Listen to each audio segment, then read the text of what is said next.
جناب یہ فرمائیے گا کہ مسلمانوں نے جنگوں میں کبھی بھی شکست نہیں کھائی، الا یہ کہ جو پاکستان کے یا اسلام کے دشمن جو رہے ہیں وہ ہمیشہ سازشیں کرتے رہے ہیں مسلمانوں کو شکست دینے کے لیے.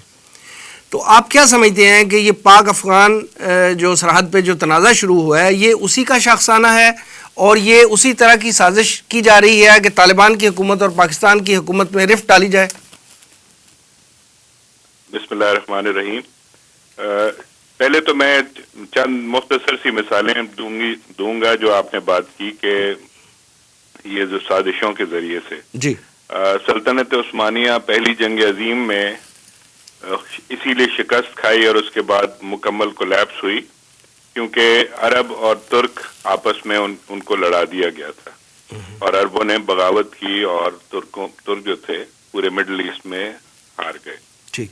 دوسری مثال اسرائیل ورسز تمام عرب ممالک کو سازشوں کے ذریعے سے آپس کے باہمی چپکلش کی وجہ سے ذاتی مفاد کی وجہ سے ان کا یہ حال ہے کہ پچھلی 100 سالہ تاریخ گواہ ہے کہ چھوٹا سا اسرائیل ان پر حاوی ہے اور وہ کامیاب نہیں اور دن بہ دن حاوی ہوتا جا رہا ہے. افغانستان سے ہی لیتے ہیں. جی دیکھیے 1979 سے 89 تک 7 مجاہدین پارٹیوں کا اتحاد تھا اور اس نے روس کو شکست دی. جی لیکن وہی اتحاد 1989 سے 96 تک آپس میں لڑ پڑا اور لڑایا گیا جس نے پیسہ لگایا تھا تو اس کی وجہ سے ان کی ہوا اکھڑ گئی، خون خراب ہوا، بد امنی ہوئی اور افغانستان کا تہس نہس معاملہ ہو گیا. ٹھیک. لیکن اب پھر اس کے مقابلے میں آگے کیا ہوا کہ طالبان آئے 1996 سے 2001 تک، پھر 2001 سے 2021 تک کثیر القومی امریکی اتحاد کو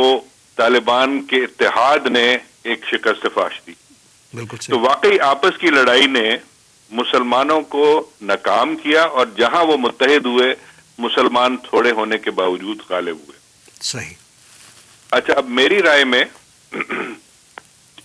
رائے میں موجودہ افغانستان پاکستان کشیدگی وہ اس کا معاملہ یہ ہے کہ دونوں حکومتیں انشاءاللہ اس کو کنٹرول کرنے کی کوشش کر رہی ہیں اور کر لیں گی. طالبان حکومت نے انڈیا بھی تو یہی دیا ہے کہ ہم اس کو سفارتی سطح پہ اس مسئلے کو حل کر لیں گے. بالکل بالکل. اچھا اس کے لیے ضروری ہے کہ پہلے ہم تیزی سے پچھلے 20 سالہ ٹریک ریکارڈ کو دیکھ لیں. ملا عمر کی ہدایت پر عمل کرتے ہوئے پاکستان سے بحیثیت مجموعی طالبان نے کبھی بگاڑ پیدا نہیں کیا. حالانکہ 2001 کا امریکی حملے ہوں، پھر اس کے بعد اس دوران جتنے بھی مطالبات امریکہ کے دباؤ کی وجہ سے پاکستان نے مانے، ان سب کا کسی نہ کسی انداز سے طالبان پر اثر تو ہوا، مخالفانہ بھی، تکلیف دہ بھی. حالانکہ افغان طالبان کو پاکستان در پردہ کوشش کرتا رہا کہ وہ کامیاب ہو جائے اور ان کی مدد کرے. لیکن یہ نقصان جو تھا جس میں پھر اس کے بعد میں ملا اختر منصور کی کیا ڈرون حملہ میں ختم ہوئے پاکستان کے علاقے میں، ملا برادر جو تھے ان کو جیل میں رہے. لیکن ان سب کے باوجود طالبان نے 20 سال آپ دیکھیے کہ صبر کیا اور برداشت کیا پاکستان کی مجبوریوں کو. اب معاملہ یہ ہے کہ اب یہ باری پاکستان کی ہے کہ پاکستان کو افغانیوں کے اس طالبان حکومت جو بنی ہے اس کو مجبوریوں کو سمجھنا پڑے گا اور ان مجبوریوں کو سمجھ کر اب پاکستان کی بار ہے کہ وہ طالبان کو درپیش جو چیلنجز ہیں اس کی وجہ سے کچھ زیادتیاں بھی ہو جائیں تو پاکستان کو برداشت کرنا پڑے گا. تو یہ تو ہو گیا نا بیک گراؤنڈ. اب پاکستان کو پھر ابھی ہم یہ دیکھتے ہیں کہ ان کی مجبوریاں کیا ہیں جس کو ہمیں پاکستان کو سمجھنا چاہیے اور جس وجہ سے یہ باڑ والا معاملہ تھوڑا چھوٹا لگے گا. پاکستان کو معلوم ہونا چاہیے کہ طالبان حکومت آج کل شدید مشکلات، مالی مشکلات کے شکار ہے. پھر لوگوں میں ہم سے پتہ ہے بھوک، افلاس اور سردی کے بھی شدید اثرات ہیں. پھر تیسرا پنشیری اتحاد کے مسائل ہیں. داعش کی سرکوبی سب سے بڑا مسئلہ ہے. ہمارا جس طرح ٹی ٹی پی ہے ان کا سب سے بڑا مسئلہ داعش کی سرکوبی. پھر تمام ملک پر حالانکہ ان کا کنٹرول تو آ گیا ہے لیکن پرانے ذہن کے لوگ حکومت میں موجود ہیں اور بیٹھ کر انتشار پھیلانے کی کوشش کر رہے ہیں. اس کے بعد نئی فوج کھڑی کی جا رہی ہے.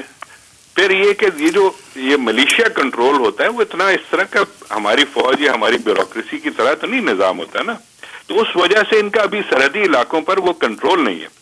اوپر سے تاجکستان کچھ نہ کچھ چھیڑ چھاڑ کرتا رہتا ہے.